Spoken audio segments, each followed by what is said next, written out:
Friends, ভারতীয় team super ফোরের প্রথম ম্যাচ পাকিস্তানের বিরুদ্ধে পাকিস্তানকে হারিয়ে দিয়ে তারপর ভারতীয় টিমের পারফরমেন্স দেখে দুবাইয়ের শেখ মোহাম্মদ বিন রাশিদ তিনি মুগ্ধ হয়ে গিয়েছেন। তারপর তিনি তার একটা স্পেশাল প্রেস কনফারেন্সে এসে ভারতীয় টিমকে 100 কোটি টাকা দেওয়ার সাথে সাথে ভারতীয় টিমের প্রশংসা করে এমন বয়ান দিলেন না, শুনলে আপনি অবাক হয়ে যাবেন। তো কি বলেছেন দুবাইয়ের শেখ মোহাম্মদ বিন রাশিদ জানবো আমরা এই ভিডিওতে, সেই জন্য ভিডিওটা শেষ পর্যন্ত দেখবে। আর এই চ্যানেলটিকে যদি সাবস্ক্রাইব না করে থাকো তাহলে ক্রিকেট আপডেট পাওয়ার জন্য চ্যানেলটিকে অবশ্যই সাবস্ক্রাইব করে রাখবে।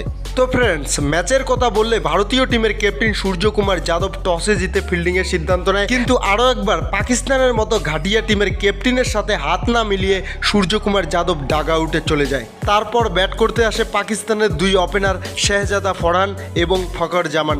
শেহজাদা ফরহানের ভারতীয় টিমের কাছে দুইটি ক্যাচ মিস হয়ে যায়। তারপর তিনি 45 বলে 58 রানের একটি ইনিংস খেলেন। আর এক সময় পাকিস্তান 10 ওভারে 91 রানে 1 উইকেট। সবাই ভাবছিল পাকিস্তান 190 প্লাস রান বানাবে, কিন্তু না, 10 ওভারের পরে শিবম দুবে, কুলদীপ যাদব এবং বরুণ চক্রবর্তীর বিধ্বংসী বোলিং স্পেলে পাকিস্তানের মিডিল অর্ডার ধ্বংস হয়ে যায়। আর পাকিস্তান ম্যাচের শেষে বানাতে পারে 171 রান আর ভারতীয় টিমকে টার্গেট দেয় 172 রানের। তার জবাবে ভারতের দুই ওপেনার ব্যাট করতে আসে শুভমান গিল এবং অভিষেক শর্মা ক্রিজে পা রাখার সাথে সাথে শাহিন শাহ আফ্রিদির প্রথম বলেই 6 মেরে দেন আর তার মনোভাব স্পষ্ট করে দেন তিনি এই ম্যাচে কি করতে চলেছেন, কি তুফান নিয়ে আসতে চলেছেন। তারপর পাকিস্তানের বোলারদের চোখে চোখ রেখে অভিষেক শর্মা এবং শুভমন গিল বিধ্বংসীভাবে ব্যাটিং করতে থাকে।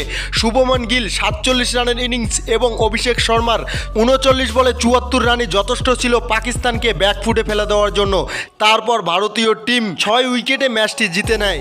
তারপর ভারতের এই পারফরমেন্স দেখে দুবাইয়ের শেখ মোহাম্মদ বিন রাশিদ খুশিতে আত্মহারা হয়ে যায়। তারপর এমন কিছু বলেন, এমন কিছু ঘোষণা করেন যা শুনলে আপনি অবাক হয়ে যাবেন। তিনি বলেন, আমি ক্রিকেট খেলাকে অনেক বেশি ভালোবাসি আর সমর্থনও করি।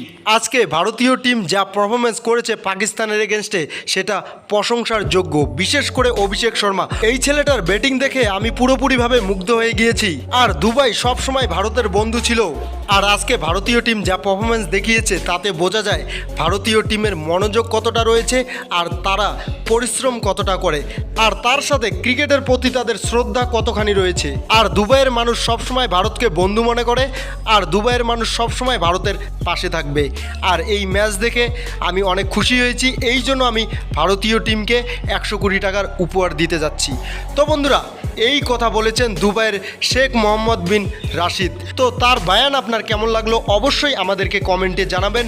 তো এটাই ছিল ভিডিওটা ভালো লাগলে লাইক করো, সাবস্ক্রাইব করো চ্যানেলটাকে এই ধরনের ক্রিকেট নিউজ পাওয়ার জন্য।